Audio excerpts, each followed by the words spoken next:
আসসালামু আলাইকুম বন্ধুরা, আশা করি সবাই ভালো আছেন। আমি আলহামদুলিল্লাহ ভালো আছি। আমরা কথা বলছি SWOT অ্যানালাইসিস নিয়ে। SWOT অ্যানালাইসিস নিয়ে ইতিমধ্যে বেশ কয়েকটি ভিডিও দিয়েছি। এটার importance, advantage, disadvantage, necessity, definition যদি কারো প্রয়োজন হয় সেটা দেখে নেবেন। আর এই ভিডিওগুলো দেখে আমার একজন ফলোয়ার আমাকে বিশেষভাবে অনুরোধ করেছেন যে ম্যানুফ্যাকচারিং কনসার্নে স্টোর অ্যান্ড ওয়্যারহাউসের SWOT নিয়ে কিছু আইডিয়া দেওয়ার জন্য।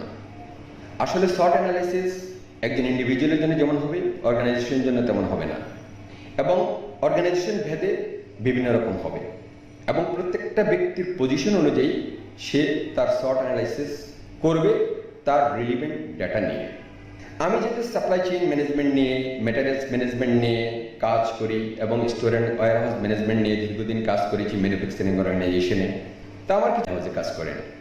তা আমাকে রিকোয়েস্ট করেছেন যে স্যার, আমরা তো স্টোরে কাজ করি, আমরা SWOT অ্যানালাইসিস কিভাবে করব এটা সম্পর্কে যদি আমাদেরকে আপনার অভিজ্ঞতার আলোকে একটু আইডিয়া দিতেন, তাহলে আমরা সেটাকে দেখে নিজের SWOT অ্যানালাইসিস এবং ডাটাগুলা একটু ভালোভাবে সেট করতে পারতাম।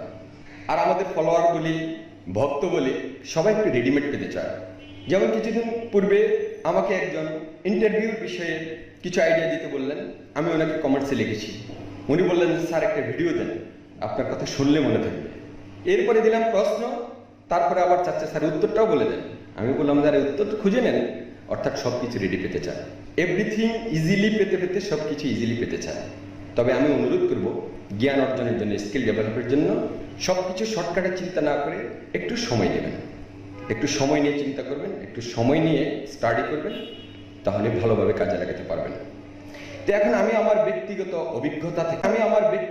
অভিজ্ঞতা থেকে store and warehouse in a manufacturing concern SWOT কি হতে পারে সেটা একটু আইডিয়া দিই।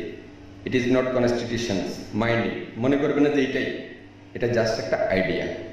এটা দেখে আপনি আপনার SWOT সেট করে নেবেন। প্রথমত আমি বলবো স্কিল ম্যান পাওয়ার। বর্তমান সময়ে প্রত্যেকটি স্টোর অ্যান্ড ওয়্যারহাউসে স্কিল ম্যান পাওয়ার আছে। এখন থেকে 10-15 বছর আগে হয়তো তেমন কিছু জানতো না, ধরে এনে স্টোরেজ কাজে লাগিয়ে দিত। এখন কিন্তু আর সেটা না। এখন মানুষ সাপ্লাই চেইন ম্যানেজমেন্টের উপরে, ম্যাটেরিয়ালস ম্যানেজমেন্টের উপরে, স্টক ম্যানেজমেন্টের উপরে পড়াশোনা করে তারপরে কিন্তু স্টোরে জব নিচ্ছে, এবং যারা সিলেক্ট করছে, রিক্রুট করছে, তারাও সে ধরনের নলেজেবল লোক নিয়েই করছে। সুতরাং স্কিল ম্যান পাওয়ার এখন সব জায়গায় আছে। It is a strength. Honest and sincere team members. আজকাল টিম মেম্বার্সরা ভেরি ভেরি প্রফেশনাল, এবং প্রফেশনাল লোকজন যেহেতু আছে, প্রফেশনালিজম এখন এস্টাবলিশড হচ্ছে এবং ডে টু ডে ডেভেলপ হচ্ছে। Financial resources. কোনো এক সময় ওনাররা স্টোরেজে আধুনিক যন্ত্রপাতি লাগবে, ইকুইপমেন্ট লাগবে, এটা চিন্তাই করতো না, অথবা বললেও তেমন একটা ইনভেস্ট করতে চাইতো না। নাও এডিজ ওনাররা অটোমেশনের জন্য, ইন্টিগ্রেটেড সফটওয়্যারের জন্য এবং মডার্ন ইকুইপমেন্টের জন্য, স্টোর হ্যান্ডলিং করার জন্য যথেষ্ট ইনভেস্ট করছে। হেল্পফুল টপ ম্যানেজমেন্ট, যেটা বললাম, টপ ম্যানেজমেন্ট এখন স্টোর অ্যান্ড ওয়্যারহাউস ম্যাটেরিয়ালস হ্যান্ডলিংয়ের ক্ষেত্রে যথেষ্ট হেল্পফুল। উইকনেসেস, এবারে তো একটা বিপদ। উইকনেস কি আছে? সবচেয়ে বড় একটা উইকনেস আছে, যেটা আমি আমার অভিজ্ঞতার কথা বলছি, lack of space as per volume. এটা একটা কারণ হলো প্রত্যেকটি অর্গানাইজেশন, স্পেশালি ম্যানুফ্যাকচারিং অর্গানাইজেশন, প্রথমে একটু ছোট আকারে শুরু করে, তারপর আস্তে আস্তে আস্তে আস্তে এটার প্রোডাকশন ভলিউম বাড়ানোর দিকে নজর বেশি থাকে। স্টোরেজ স্পেস সেভাবে বাড়ায় না, যার কারণে একটা পর্যায়ে এসে আমি যদি বলি বড় বড় অর্গানাইজেশন, বিশেষ করে আমি যেগুলোতে কাজ করেছি এবং আমার জানাশোনার লোকজন যেখানে আছে, সবখানেই স্টোরেজের জন্য প্রয়োজনের তুলনায় স্পেস অপ্রতুল, আরও স্পেস দরকার। এটা একটা উইকনেস, কারণ স্পেস যেখানে কম সেখানে স্টোর ম্যানেজমেন্টটা সুইটেবলি করা যায় না।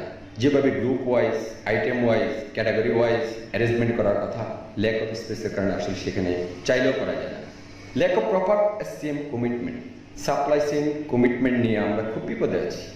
প্রোডাকশন পিপল একটা রিকোয়ারমেন্ট দেয়, ভাই এটা কতদিনে পাবো, বলে দিই যে 1 সপ্তাহের মধ্যে পাবেন। দেখা যাচ্ছে যে 3 সপ্তাহ চলে গেছে, মেটেরিয়ালসটা এখনো প্রকিউর হয়নি, অথবা ফুললি হয়নি, অথবা একটা পার্ট এসেছে পার্শিয়ালি, বাকিটা এখনো আসেনি। এটা বিভিন্ন কারণে হয়, এটা ডিটেলসে যাব না, বাট এটা একটা weakness. In time and routine disposal. Wastage disposal, dead stock ডিসপোজালের ক্ষেত্রেও রুটিন ওয়াইজ করা যায় না, বিভিন্ন কারণ আছে। সাপ্লাই সিলেকশনের ব্যাপার আছে, রেট পিক্স আপের ব্যাপার আছে, অ্যাপ্রুভালের ব্যাপার আছে।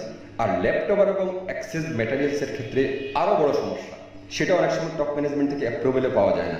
কেন অ্যাক্সেস হলো, কেন এটা ল্যাপটপের থেকে গেল, কেন এটা কাজে লাগানো গেল না, এটার অনেক ইনকোয়ারি করতে হয়। সেটা অবশ্যই প্রয়োজন, কারণ ওই কন্ট্রোল না থাকলে আবার everything should go to out of control. Unnecessary handling, যেটা একটু আগে বললাম, ল্যাক অফ স্পেস। স্পেসের কারণে কিছু কিছু হ্যান্ডলিং আননেসেসারি করতে হয়, অর্থাৎ একবারের জায়গায় 2বার 3বার করতে হয়। একবার এক জায়গায় রাখলাম, আবার সেখান থেকে সরাই আরেক জায়গায় রাখতে হলো, এই জাতীয় কিছু বাড়তি কাজ করতে হয়। That is a weakness, because unnecessary handling is the risk of damage the goods, is the risk of losses of working hour, huge unplanned tasks to meet the compliance issues. ভাই, যারা আরএনজি সেক্টরে আছেন তারা বুঝে যে compliance meet করার জন্য কি পরিমাণ অতিরিক্ত কাজ করতে হয়। হঠাৎ করে বায়ার আসবে, হঠাৎ করে অডিট আসবে, এটা এখানে রাখা যাবে না, আইলস পরিষ্কার করতে হবে, ওভার হাইট রাখা যাবে না, হাইট কমাতে হবে, ইত্যাদি ইত্যাদি নানান ধরনের কাজ করতে হয়। এগুলো একটা বাড়তি কাজ, সেটাও ল্যাক অফ স্পেসের কারণে। সাফিসিয়েন্ট স্পেস না থাকার কারণে দেখা যাচ্ছে যে ম্যাটেরিয়ালস একটু এদিক সেদিক করে রাখছে, করিডোরের মধ্যে রেখেছে, বারান্দার আশপাশ রেখেছে, সেই আশপাশ রেখেছে, বাট এটাকে প্রতিদিনই সকালে রাখে বিকেলে সরাতে হয়, অথবা বিকেলে বা সন্ধ্যা রাখলে পরের দিন সকালে সরাতে হয়। হিউজ আনপ্ল্যান্ড টাস্ক করতে হয়, লেস ইন্টারেস্ট অ্যাবাউট লার্নিং। এটা একটা বড় ধরনের উইকনেস আমি বলবো। আমাদের লোকজন নিজেদেরকে যথেষ্ট পণ্ডিত মনে করে, নিজেদেরকে বিদ্যাসাগর মনে করে যে আমি কি কম জানি নাকি। আমি নিজেও আমার ইন্টার ডিপার্টমেন্টাল কিছু ট্রেনিং সেশন করেছি, ইদানিং অনেক কমিয়ে দিয়েছি। কারণ দেখা যাচ্ছে যে ট্রেনিং সেশনের কথা বললে পার্টিসিপেট করতে চায় না, আর ট্রেনিং সেশন তো পিক আওয়ারে করা যায় না, এটার জন্য একটু এক্সট্রা সময় দিতে হয়।